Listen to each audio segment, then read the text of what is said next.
Igbo mụrụ m ekene m unu. Kedu ka o si aga n'ogbe gị? Igbo si o na arụ gbaa afọ ọ bụrụ omenala. Arụ gbaa afọ ọ bụrụ omenala.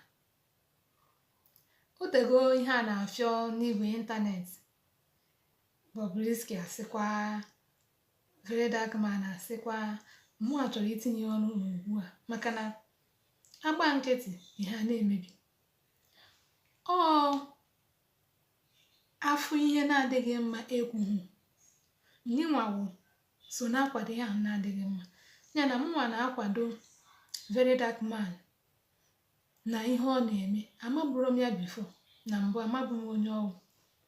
Kama na o nweghị ihe karịrị mmadụ inwe nkwuwa okwu, fụ ihe na-adịghị mma, kwupụta ya na ọ dịghị mma, kwụrụkwa n'ihe ikwu. Maka na mmadụ niile gbachicha nkịtị ihe a na-emebi. Mmadụ niile gbachicha nkịtị ihe a na-emebi. Akụkụ m chọrọ itinye ọnụ wụ na akụkụ ndị Nigerian prisons na-asị na ha nyere ya a special place asọ for security. Mam nke ha kpọrọ ya. Let me go straight to the issue of prison. And I will start from the area of giving a private accommodation to Mr.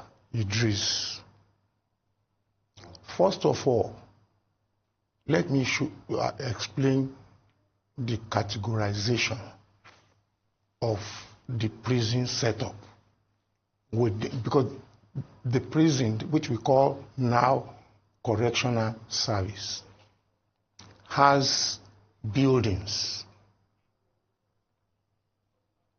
that accommodate convicted criminals and awaiting trials. In prison, there is single cell. Prison would name the prison. Single cells. Inmates that are of that nature. That's not the first person. We have Afro from Benin in those days. That is an homosexual. He was kept in the single cell. The single cell is not general cell. It's a separate prison. Within the prison, Baba Obasanjo was not kept with general prisoners. Mụnwa na-ajụ si akpọ ya LGBT ka RBBT nke ọ na ha kpọrọ ya. Nigerian government, Nigerian law recognize ha. Ade recognize Nigeria.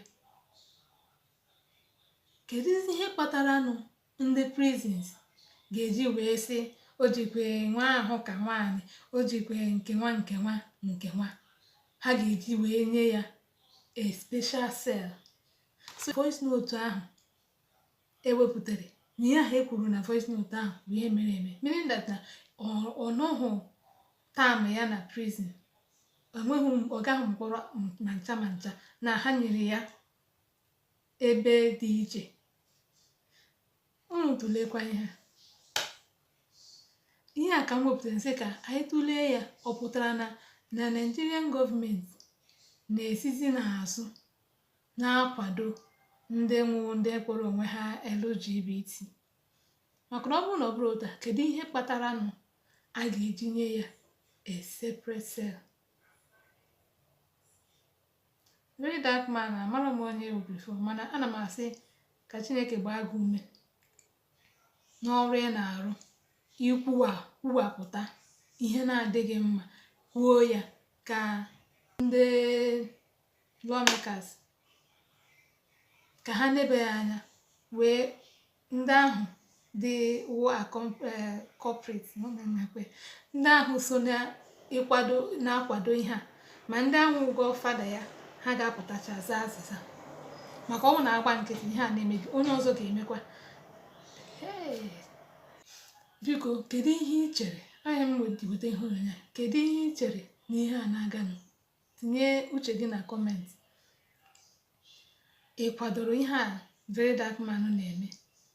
Ka ọ dị gị ka na ọ na-akwa aka na tipa bụ aja?